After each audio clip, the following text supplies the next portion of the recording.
everybody. It's been a good morning. We heard about Docker and how containerization can be very helpful, and then talked about scheduling containers with Kubernetes. So in the cumulative build that we're presenting at the conference today, we'll now talk about how you can use Docker, CoreOS, Kubernetes, and Apache Stratos to deliver you a fully functional platform as a service that will scale as well.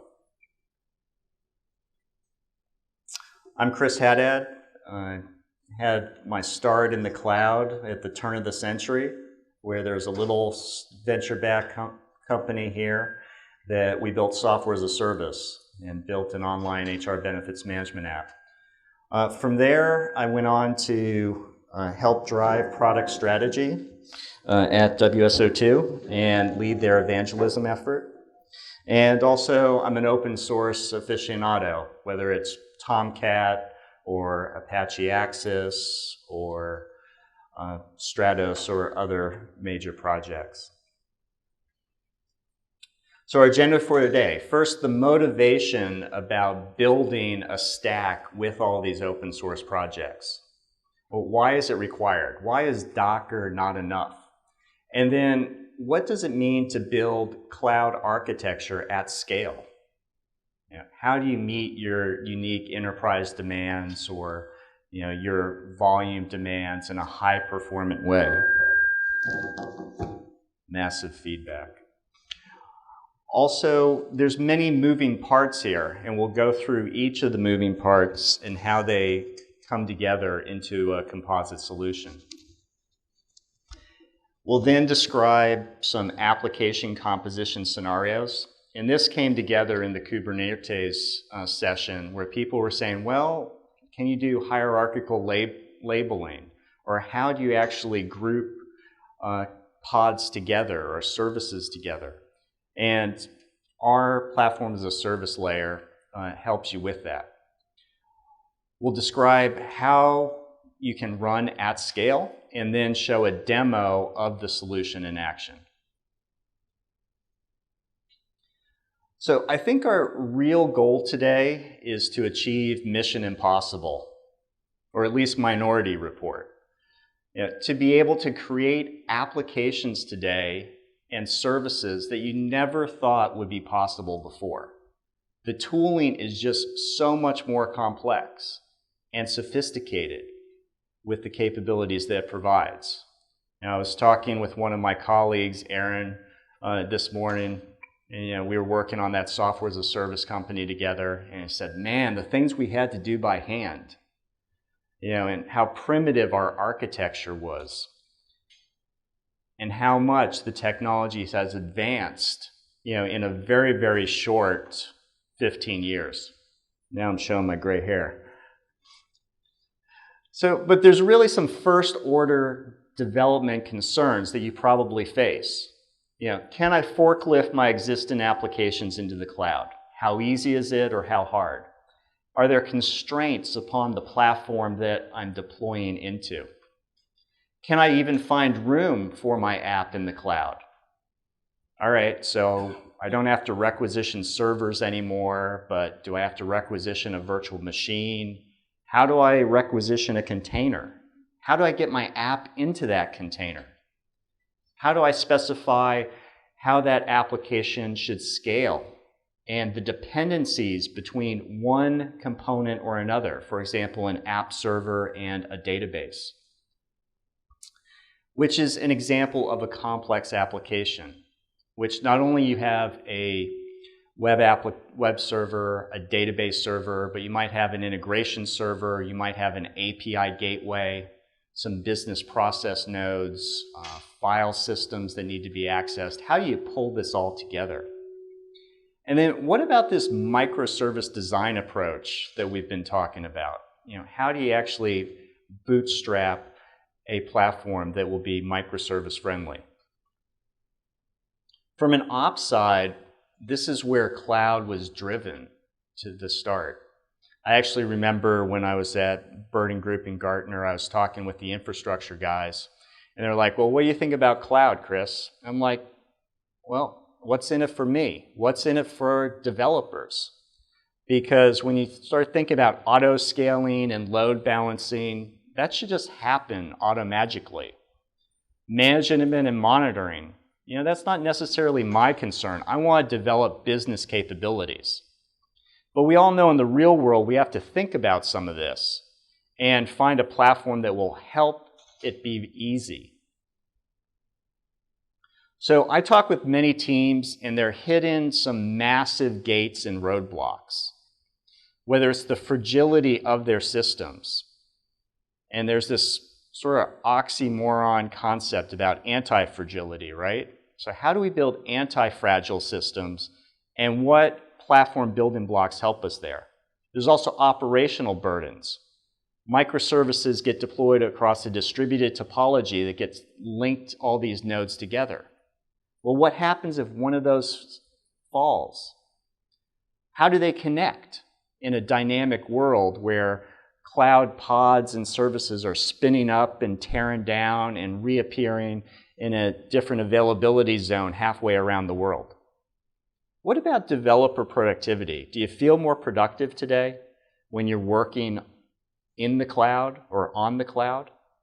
How do we actually raise the level of abstraction? And that was probably the two last session takeaways for me, is all this low-level building blocks that were talked about don't make the developer's life much easier.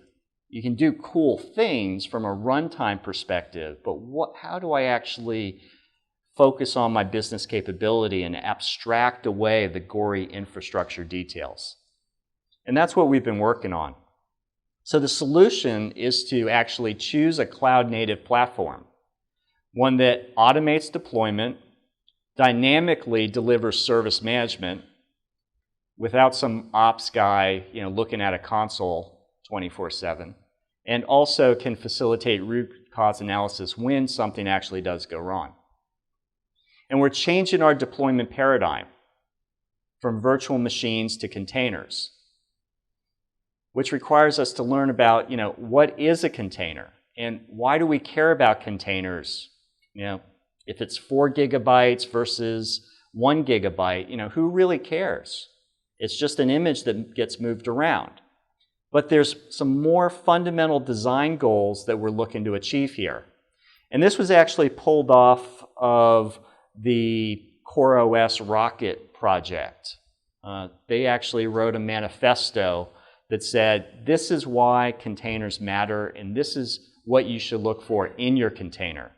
It should be open, and open means it's composable. To take the Unix pipe concept and the Unix toolchain concept, where it only does what it needs to do, and you can actually put together all these services that will interact and interconnect and build a composite solution. Also, security has to be highly secure. We haven't talked enough about how to secure containers and how we can actually audit the message transmission, the data transmission, and the network routes between containers. It's sort of this, black art that's emerging today. Also, image distribution is very important, and this is where Docker and Vagrant, became so popular, because you could actually move the image around fairly easily. And also the openness as well, having an open model where you can plug in networking, where you can plug in discovery, where you can plug in scheduling and coordination. So just a really brief recap on Docker.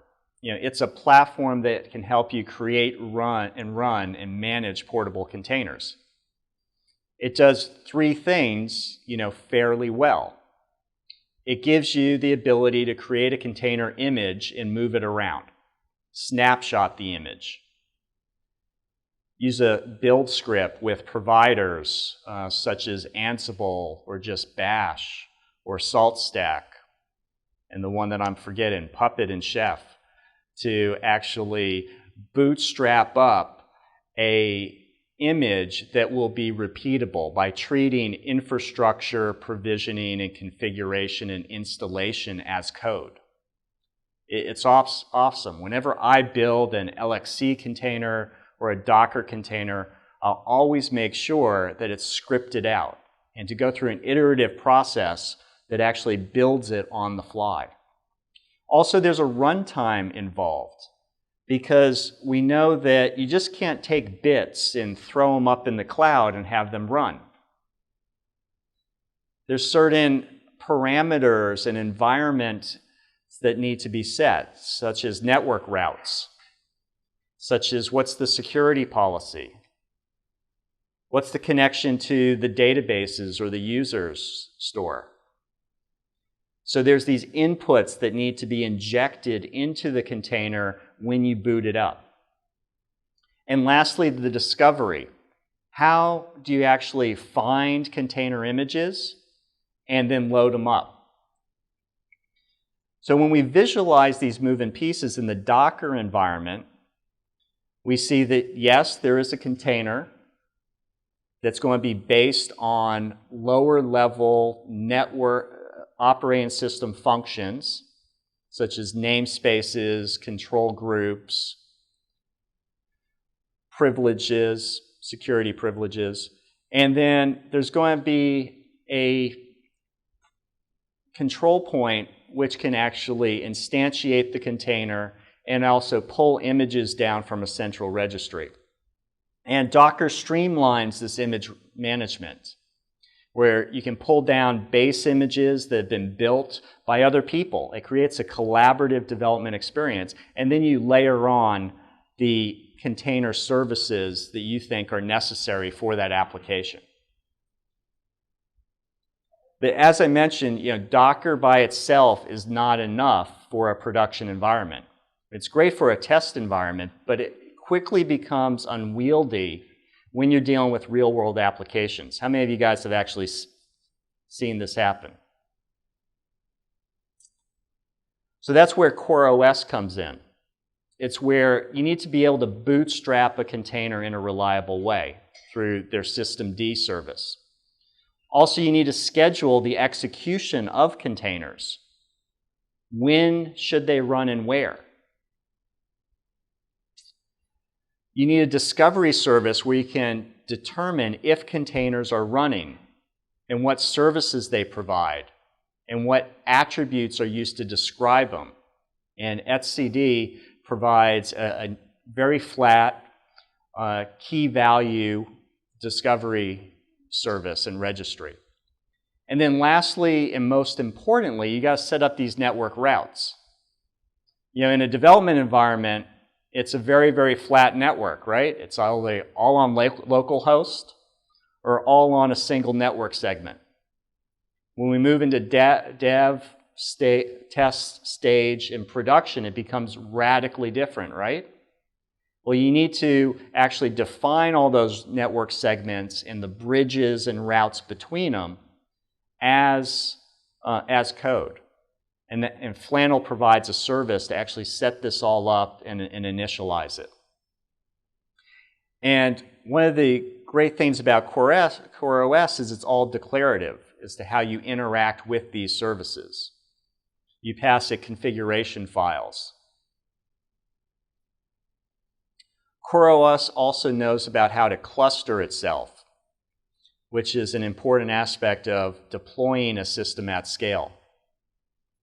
And we talked about the difference between a dev environment and a production environment and how Flannel can pull this all together and help you create very complex network routes that are software defined and actually run in the machine. Some of this you never actually touch network switches. The demonstration that I'll show you, it's all running on my local laptop here with complicated network segments and routes as you would find in a production environment. So you can very quickly test complicated, sophisticated interactions between various microservice-based components. So that describes why we would care about Docker, why would we care about CoreOS and the services it provides. But there's still a piece missing to create a true cloud platform. And that's what the session before lunch covered, which is Kubernetes.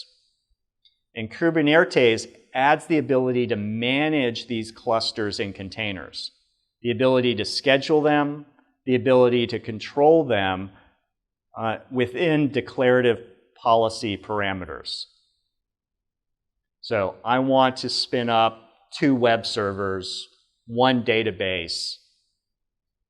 If one of those web servers gets knocked over and fails, spin up another one. Also, it has some core concepts that help us rationalize the topology. One of pods. Pods are services that get deployed on nodes. So nodes are a host container, and then pods get deployed in it. So pods are the equivalent of your application. Nodes are the machines that the application runs on, and labels are how you describe any of these concepts. You can attach labels to pods or nodes. So they're descriptors, metadata. So here's how those concepts play together, where you have a CoreOS machine, and this machine has a shim layer that contains a monitoring agent. It contains a command line interface where you can actually, an agent that will actually control the execution of the entities within that machine. And there's a proxy that will enable external communication to the pods that are deployed within the machine. So for example, in our demo, we have a machine that's called Node-01. And then within Node-01, we will actually be deploying our application across multiple containers. So you see, it's the Inception model. Any of you a Matt Damon fan? And you just keep on stacking stuff inside, or it's those Russian dolls, where everything gets stacked together, and you can actually build inner machine network segments and routes between it. Here's another view of Kubernetes in action, and this is actually taken from their design document online. So in the presentation, there's multiple interweb references for you to go down and actually view these diagrams and the resulting context around them. So, yes? I have a question in the previous slide. Yes. So if I have a cache implementation in my web server, how do I replicate if I have a distributed cache? So here, if I use the Kubernetes, so how do I know that each container, how do I know the container knows the other container? How do the cache is distributed? Because I'm not using a distributed cache, I am using the internal JVM cache. So how do I distribute? Suppose I want to invalidate the cache when the app server 1 modifies any of the data. Yeah, the question was, how do I build a distributed cache across containers? Or how do I cluster containers that are just automatically getting bootstrapped up and instantiated? And the answer is, when you build the connection between the cooperating cluster instances, or between the cache nodes, or between the cache repository and cache readers, you have to establish it dynamically. And that's where a discovery service is very important. And to be able to dynamically bind these instances together into a cooperating element. So yeah, nothing is necessarily in the location that you may expect it, because you will be scaling out What needs to remain constant is your discovery service. So you always know that there's a well-known host name or IP address that will enable you to pull the discovery service and pull out where is that cache node. So we're going to show some of these concepts in action. So there's a concept of the actual master controller. So there's the master node that will contain an API server, and the API server will help you with scheduling. Also, it will provide you the control point in which you will spin up and communicate with various minions. And minions are these worker nodes that I talk about. So minions are synonymous with worker nodes that you spin up. And within the worker nodes, you see pods. And within your minion, you have a CoreOS environment, or a Docker environment that will actually contain that Kubernetes agent. And that agent will be able to spin up these subcontainers, these pods that contain your application. Also, you see from the internet cloud up there, you'll want to route traffic through your firewalls, through your minion, and all the way down through proxies into your container. So there's an opportunity zone for platform as a service providers, such as the team at Apache that are developing and providing Apache Stratos. And one of the opportunities is that everything is pluggable and everything is component-based. So the team itself at Google said, we see that there's an ability for alternative schedulers, alternative controllers, alternative storage systems. And also, we're not really, thinking about today providing a solution that will span availability zones. The whole hybrid cloud or cloud bursting scenario is not yet baked in Kubernetes. It's not available today. And this is what the Apache Stratos team has built, is they've built very intelligent and sophisticated autoscalers and cloud controllers and the ability to tie into legacy load balancers and balance traffic and spin up your applications, your pods across multiple availability zones or data centers. There's a few other concepts where Stratos provides. One is the concept of a package manager. So if you're using Docker to create images, that's great, but Docker doesn't know anything about a complex composite application. They also don't know about all the network routes between your system. They don't yet know about the scalability parameters and deployment parameters and auto-scaling parameters about your system. So all that has to be packaged up into the equivalent of a WAR file for the cloud. We also need ability to define security policies and network policies. The ability to manage the definition of a microservice and a composite application. So yes, you can attach labels to pods, but what does that label mean? That's left up to the reader to define. And Google has said this is a general purpose framework, but we're not prescriptive yet about how we define an application or an API or a microservice. There's also an opportunity for sophisticated autoscaler logic that works with your load balancer. And also the concept of tenants and managing subscriptions between tenants and applications. And this is a concept near and dear to my heart. When building a software as a service application, we had to bake tenancy into the application itself.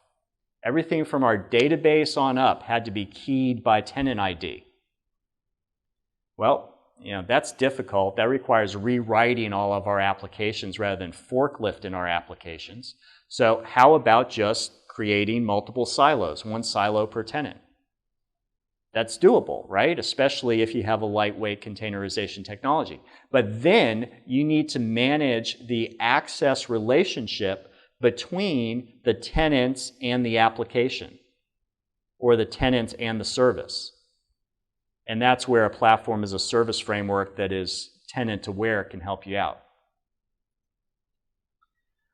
So we are very, very close, probably a month or two away from releasing Apache Stratos 4.1.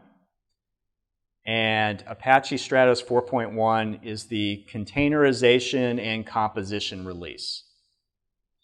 So we're able to compose an application and compose groups of pods or containers as an application. And also we're able to containerize the business logic by integrating in Docker, CoreOS, Flannel, and discovery services as well. So we're pulling all of these pieces that you've heard about today, if you've been in the room, together into a solution that's usable today by real-world enterprise development teams, rather than the cool kids in Silicon Valley that like to play with geek stuff all the time.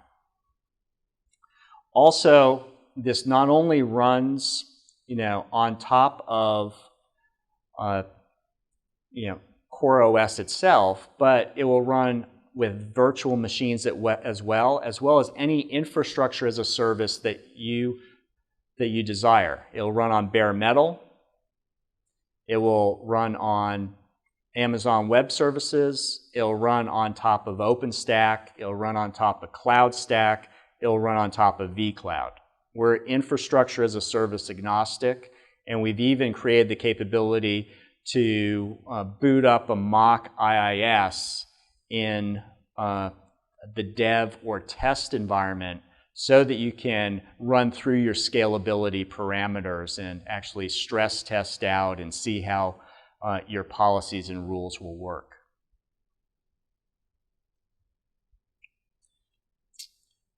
Here's a diagram that shows some of the architecture components that Apache Stratos layers on those other projects, such as an artifact distribution controller, an autoscaler, a real-time event bus that is capturing all of the activity within your cloud, capturing the CPU load, capturing the memory load, capturing network traffic, capturing latency and response time, capturing anything that the cartridge itself publishes onto the bus that might be of interest. And then we have a complex event processing engine that sifts through all of these events, summarizes notifications that the cloud controller then can act on. Hey, this web service tier is running hot. Let's spin up a few nodes, or let's actually terminate some of the guys that are out of swap space. And then the cloud controller will communicate, in this instance, when it's running on Kubernetes, through the Kubernetes API to spin up these pods, to spin up these minions on Kubernetes clusters. So you see it gets very sophisticated very quickly, but this is what some of our clients, such as Boeing and Cisco and State of Arizona and Bloomberg, have required to really run their applications and services at scale and be confident that they don't need an army of DevOps guys monitoring consoles and rebooting servers all the time. Here's a high-level architecture view of how this comes together. So you'll see everything from here on down is infrastructure.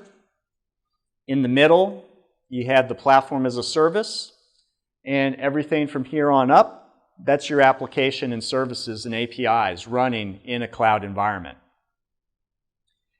We bundle up the applications in a cartridge, and the cartridge is actually linked to a Git repo with the application artifacts, and also is instantiated based on declarative policy.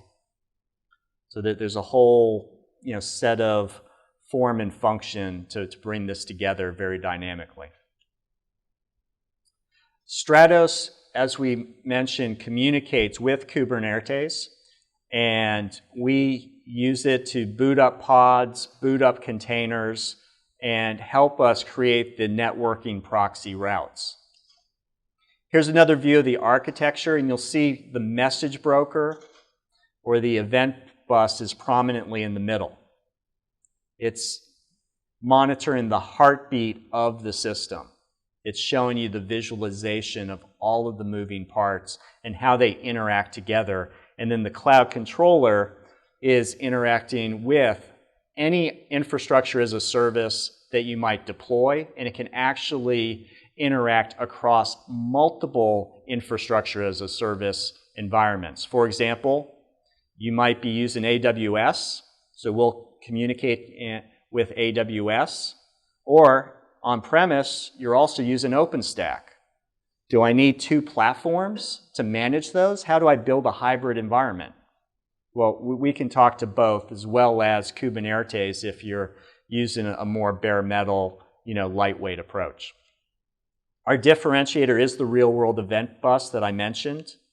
It's also the cloud controller and artifact distribution coordinator also. You don't want to be constantly, SSHing into machines to deploy code. And while images are pretty much locked down, there's also the available opportunity in our system to hot deploy runtime artifacts into these pods or into these containers, where we'll synchronize with a Git repo that's holding all of these runtime artifacts. So one of the cool demos I do is I actually make a source code modification on my laptop. I'll do a Git push, and it'll go up to our cloud service that's based on WSO2 App Factory, which will do a Jenkins build. The Jenkins build will then deploy the runtime artifacts that are built, your WAR file, into a Git repo. And then the artifact distribution controller will recognize that there's been a commit into that repo. It will pull the WAR file and deploy it on the correct cloud image and instance, all within a matter of seconds. And you can round trip around the world a few times doing that as well. I would like to spin up, clouds in the Singapore availability zone. We interact with load balancers. They're the guys who actually know the traffic load. And our architecture allows you to extend the capabilities of the load balancer with rules that will show you when you need to actually spin up some more routes.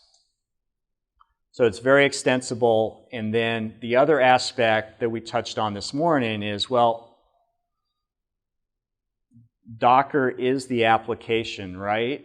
Our Docker is supposed to just run an application, but my application doesn't really run within a single container because it might be n-tier.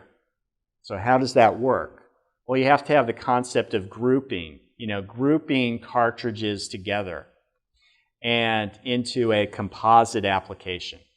You have to have policies that are declarative about auto-scaling and subscription and deployment and network routes as well.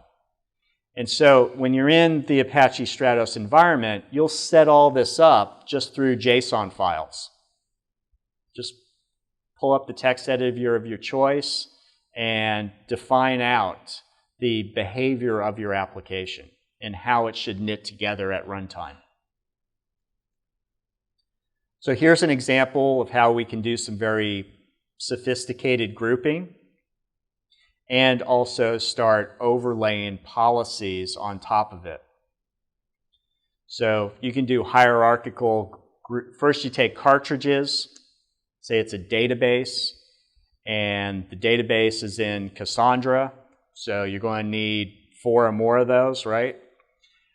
Instances, because it works on the consensus protocol. You group those together, and then there's also a web server that's going to talk to the Cassandra store. And so then you build a group that contains your single web server with a composite group with a group of Cassandra cartridges as well. So we mentioned smart auto-scaling and smart deployment policies. And you can define thresholds to scale up or scale down. Also, this is pluggable. So if you have your own algorithm with how you want to scale, you can plug that in to the runtime as well. And then have a deployment policy that specifies the quota and size of how far you can scale out and scale down. What's the minimum and maximum number of instances that you require in your solution? So these are the knobs and dials that we found the DevOps guys require. You know, they just don't want to deploy an app onto a platform as a service and not know where all the moving pieces are and how they will elastically scale. They want to set some parameters around it. We like to scale based on flights is one way, the number of messages going over the wire. As I mentioned, we can also scale on memory and CPU. And it's important that you don't do the equivalent of network flapping, where you're constantly spinning up stuff and then tearing it down milliseconds after. You have to sort of smooth out the curves. So we have the peaks and valleys. So we actually have an algorithm that will smooth it out and ensure that you can actually predictively scale without having too many spikes and teardowns. Here's an example of a dependent scaling scenario where you're independently scaling each cartridge under the hood based on CPU and memory. And then there's also group scaling scenarios where you can actually apply scaling to a group.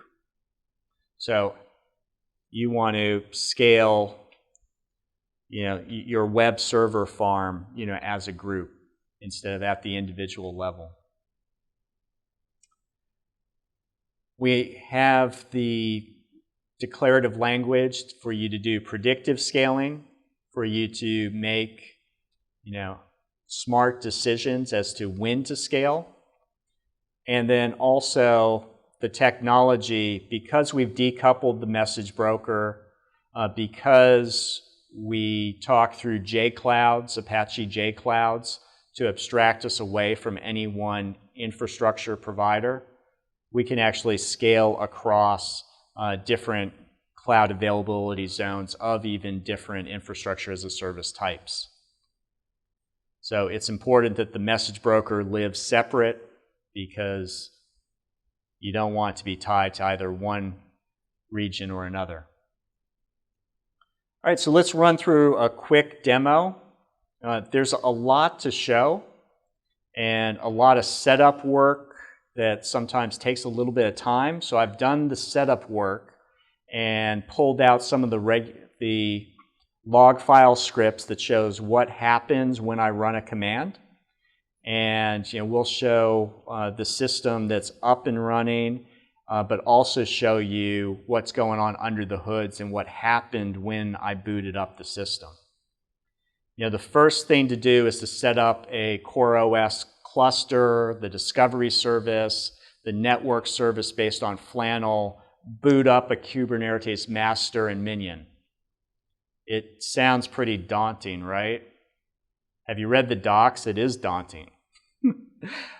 Fortunately, we've built a Vagrant file image, a Vagrant image that does that has gone through all that bootstrapping process. So you can just pull that down and you just Vagrant up master, Vagrant up node 1, pull down your Docker image into master, and you're good to go. So it short circuits, days of time into a period of, maybe 5 minutes, depending upon how quick your network is. Then you need to launch the event backplane. We talked about that event bus. In this demo, we're simply using ActiveMQ. So we boot up MQ. We're talking AMQP from the Stratos cloud controller to the in this complex event processor to the message queue. And then within CoreOS, we're talking MQTT. So more lighter weight protocol using there. Also, you spin up a load balancer, because what that enables you to do is it enables you to act, and our load balancer actually ties in to publishing events to that message event backplane. So the cool thing about that system is then you actually can understand the traffic and you can smartly balance traffic across various services that are up or not. Because it knows dynamically which pods are available or not. So when a pod comes online, then our load balancer knows to put it in the routing table, in the load balancing table. Also, our load balancer will dynamically create a proxy endpoint when that pod boots up. So it gets dynamically and declaratively created at runtime when the pods come up, and then torn down when the pods go down. We need to then register the host clusters, these minions, with Stratos, and we do that through a command line script. Also, we deploy the application. And the process of deploying the application is just run a command line script, which calls the REST API and passes it JSON files of all these policies that I've talked about, the auto-scaling policy, the deployment policy, the security policy, the network partition policy, and the name of the container artifact repo. And then you just test and scale and iterate this process. So again, there's a bunch of resources available for you to run this demo yourself. You start here with the Getting Started guide. That'll point you to the Vagrant image or Vagrant script in base box that'll boot it up, the Kubernetes cluster. You pull down Stratos, build Stratos. There's instructions on that. Building Stratos takes a fair amount of time, like 30 minutes. And then you pull down ActiveMQ, boot up ActiveMQ, boot up Stratos, boot up the Kubernetes master, and then you run your configuration script and you're good to go. And we will show, if we can get the screen to come back up.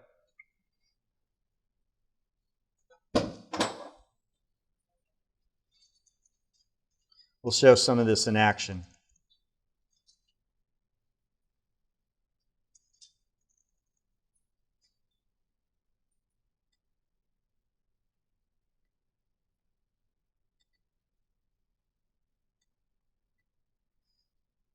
All right, so up on GitHub, here's the instructions that I talked about getting started. It's by our private platform as a service lead, Amesh. He's a really good guy. We've been actually spending nights together, virtually, until 3 in the morning for the last 2 nights, getting this demo up and running, because it is beta code. So tread lightly and give us a call if you need help, and also post comments if you find anything that needs to be fixed in the documentation. And then here's the actual Vagrant setup, how to install the Vagrant file. You need to run a script to install kubectl locally, which enables you to talk back and forth. And then let me switch over to here.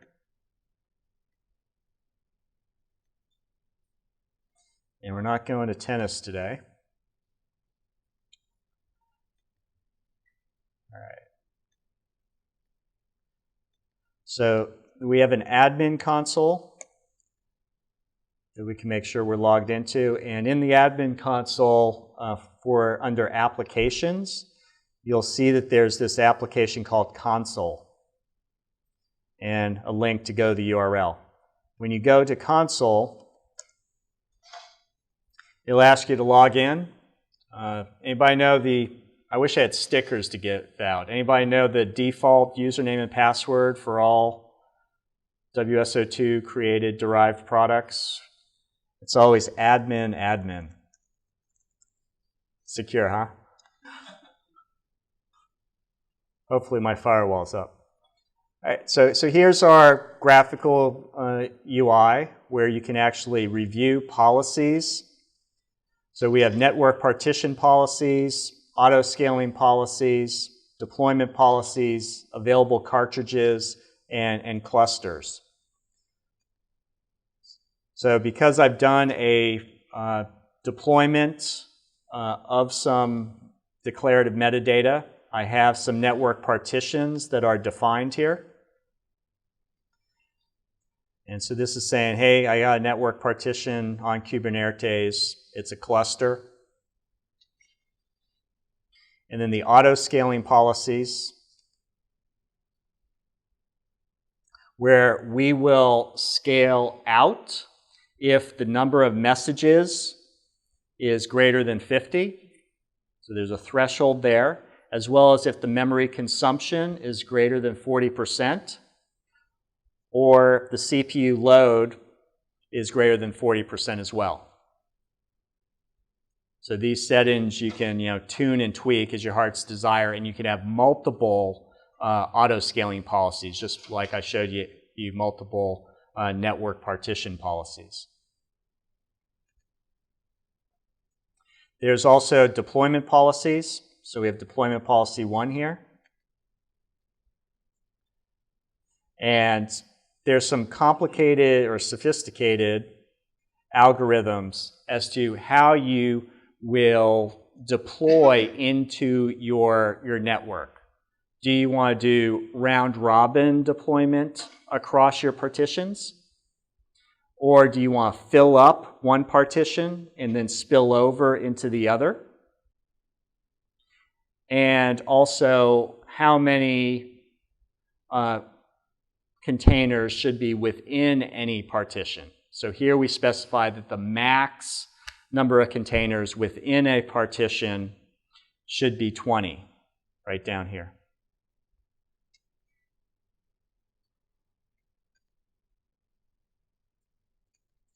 I've deployed one cartridge. These cartridges are up on GitHub. I've deployed a PHP cartridge. Cartridge are the equivalent of a OpenShift cartridge or a Cloud Foundry droplet. It's just a way to package up an image. And so here we have metadata about the cartridge.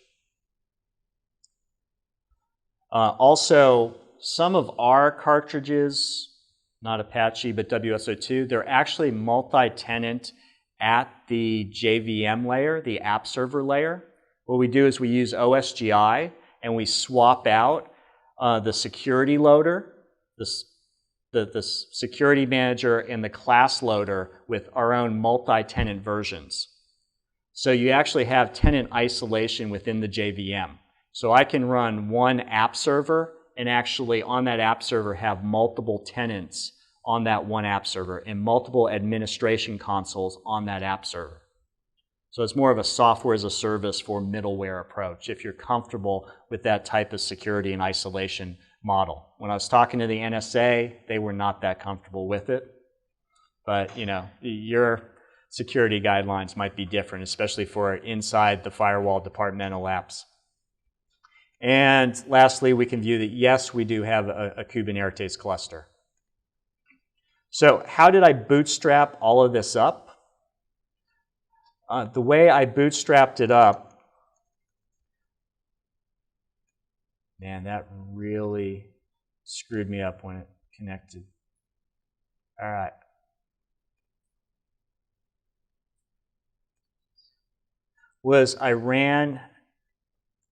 We actually provide you with samples that will boot up various applications.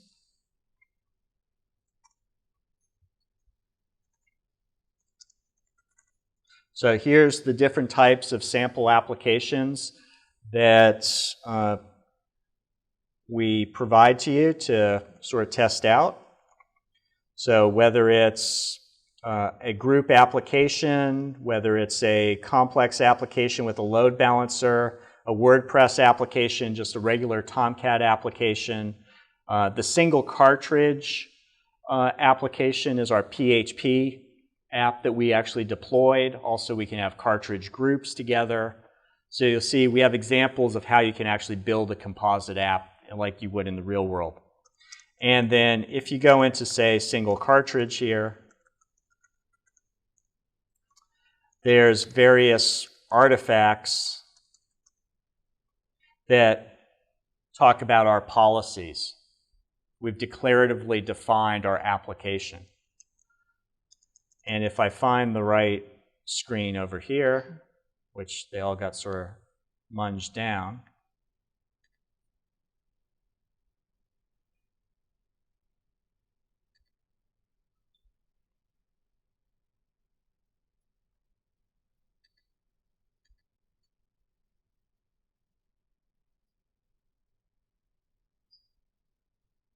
way too much stuff open. So what it'll do is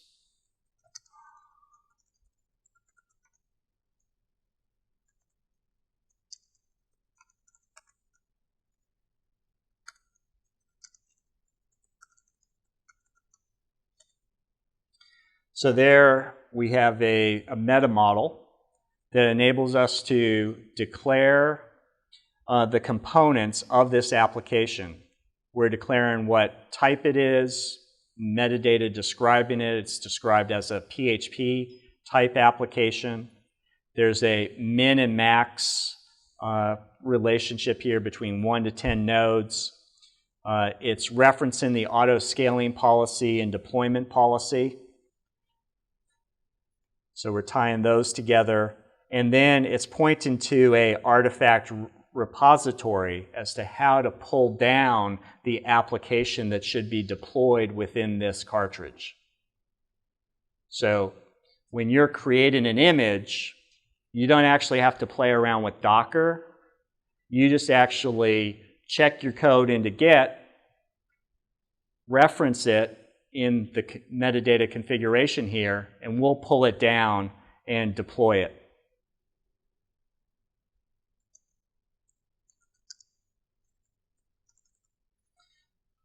So what we did then is we ran a simple script, and we have these scripts for various other infrastructure as a service providers. So because this is a Kubernetes session, that's the one I ran. Otherwise, if I was on EC2, I would run the EC2 deployment script, the mock script for a mock infrastructure as a service, or one specific for OpenStack. And that's because these reference the underlying provider, which the application is tied into, right? So, and also there's different semantics. You have a AWS image versus a Docker container versus the OpenStack image. So we need to be able to handle all the various differences there. So deploy.sh just does a curl and sends those JSON files over to our Kubernetes cluster. And what then will happen is now I'm in my Kubernetes cluster directory. So we talked about that there's a Vagrant file. So when you check this out, you'll get a Vagrant file.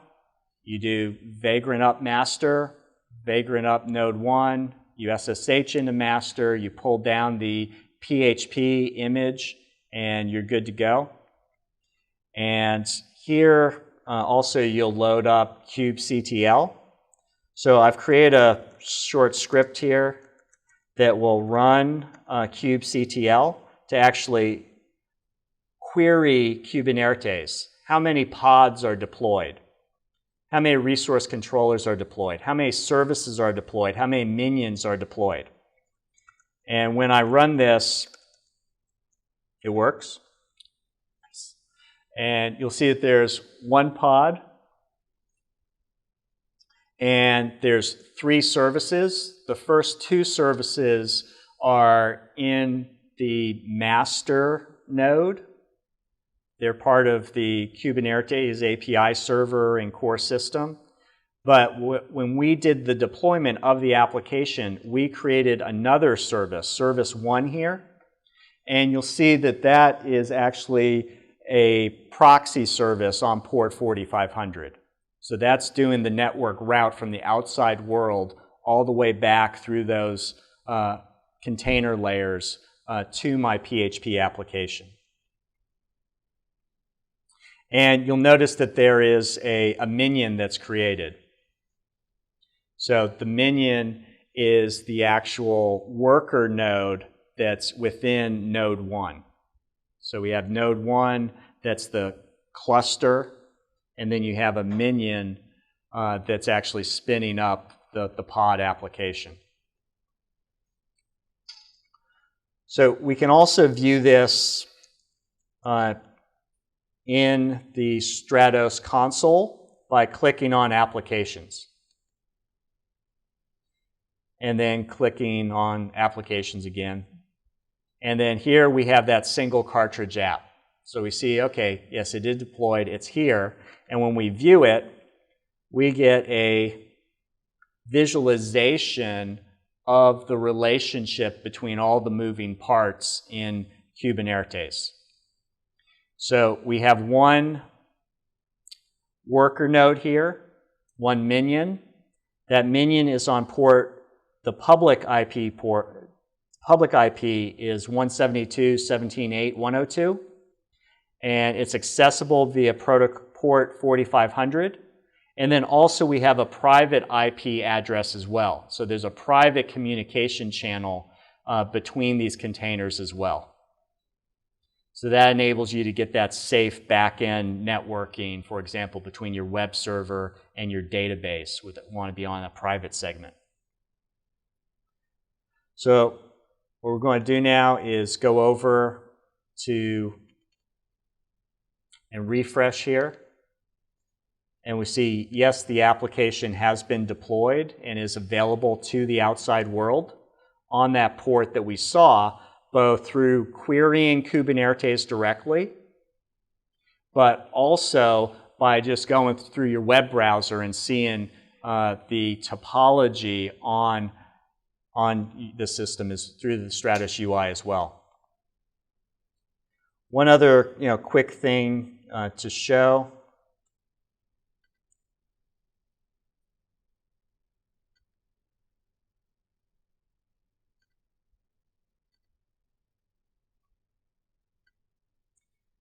That Debian Linux does come with absolutely no warranty.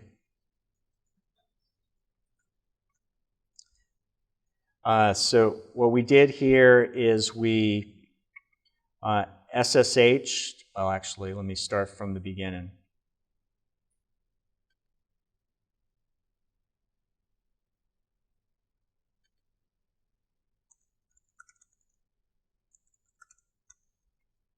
So here I am in, let me make it bigger. Here I am in my local laptop base operating system in that Kubernetes Vagrant Setup directory. And what I want to do is I'm going to SSH into node 1. So I have 2 Vagrant VMs up and running, master and node 1. So I'm going to SSH into node 1.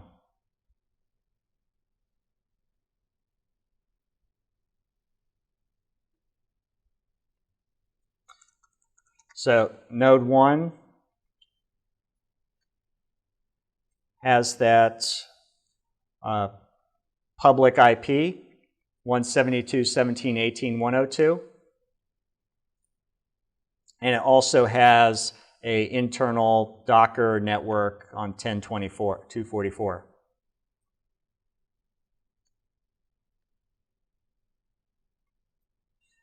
So now I'm going to run Docker images. And we see within this CoreOS VM, so the VM's running CoreOS, but the virtual machine itself is not running my PHP app. My PHP app is actually in one of these sub-containers. The node 01 is just proxying the information into the pod. And so now I can do an inspect.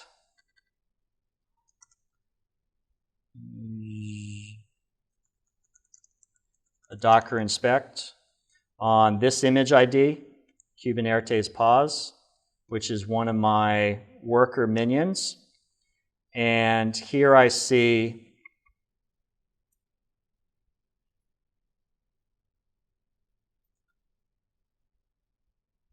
that guy is not the one I want.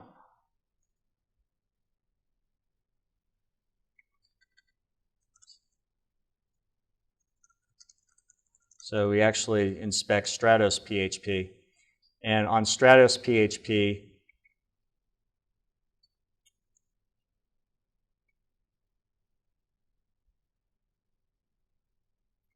we see some information about it. And we can actually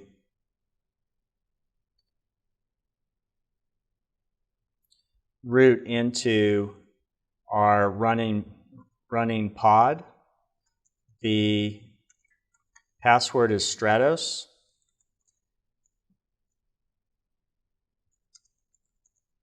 And so, here we're 2 levels down now into the system.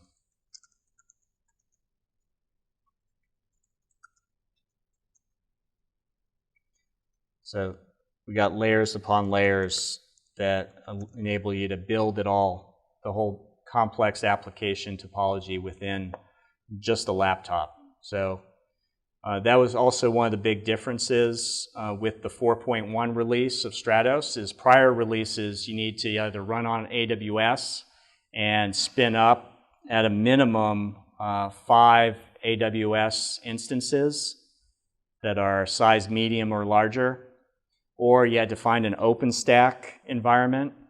How many of you guys, just for fun, go configure an OpenStack environment? At least one. All right. With a gritty, so like, yeah, right. Absolutely. Yeah, every day. So here, you don't have to go through all that. You don't need multiple machines. You don't need the expense of it all. It'll all run, in a 8 gigabyte memory, Mac Pro i7, or greater. All right, any questions? Does it seem like something that's approachable or not?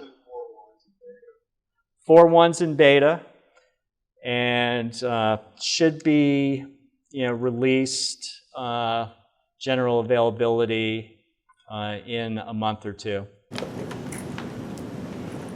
Yes. So I see there's like Tomcat, PHP.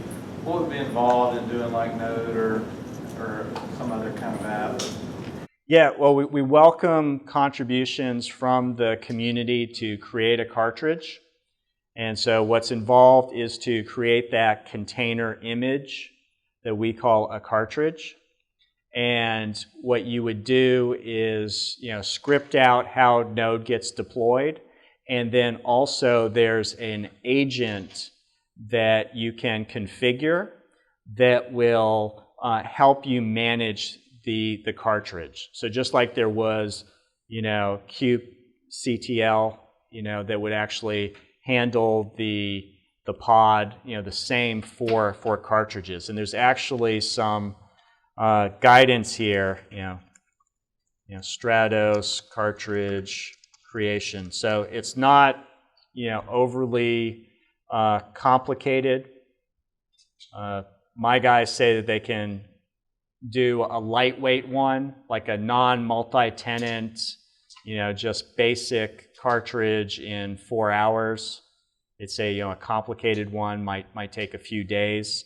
Of course, these guys have been playing around with it for quite some time. But so, here on the Apache wiki for Stratos, there's instructions about how to create a cartridge.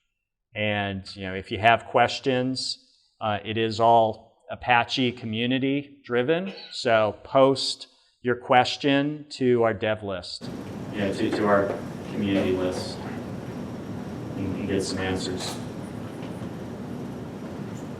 There goes, network's running slow. Mine. Yes? What's the connection between WSO2 and Stratos? So WSO2 actually created the core code base, and then we donated it to Apache about a year and a half ago. So are you the professional, I don't know if you're with WSO2, but is WSO2 the professional services behind the Stratos then? WSO2 is one of the companies that, yes, can provide commercial open source support for Apache Stratos. Absolutely. And other key committers are the team from Cisco. Cisco is actually working on a really cool app. They're doing sponsored video on demand. So if you're an NFL fan, or it's March Madness, you want to see the basketball clip highlights.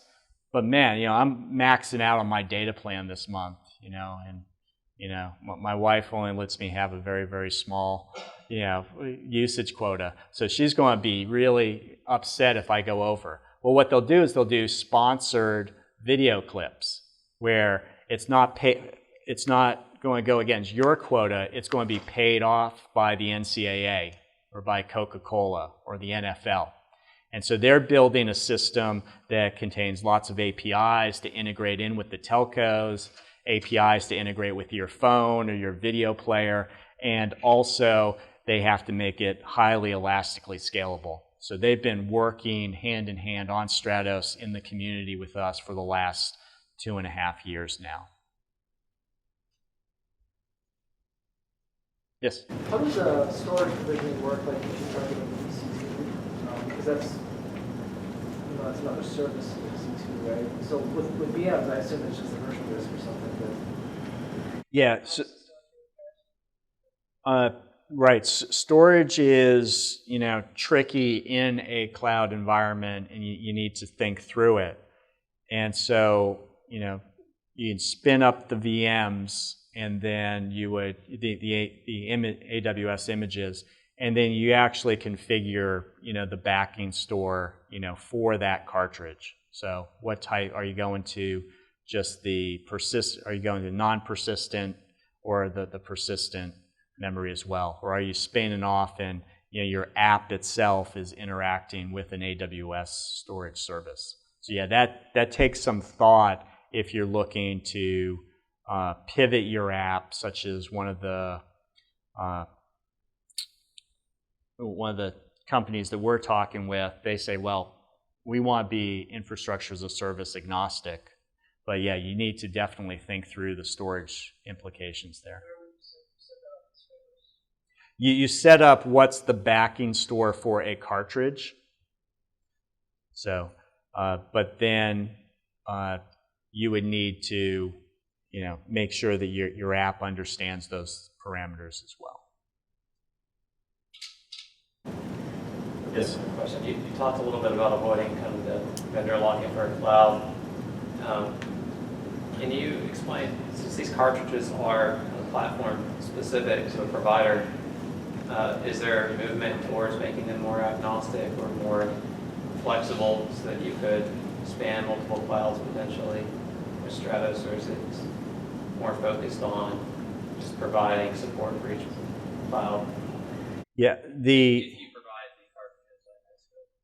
well, the image itself is like any image out there, any Docker image or any VirtualBox image. It's going to be locked down into a specific, format. So, it's like I was trying to take a VBox and translate it to a VMK, and it's like a nightmare. There's nothing that will target both. There's not one set of bits that target both.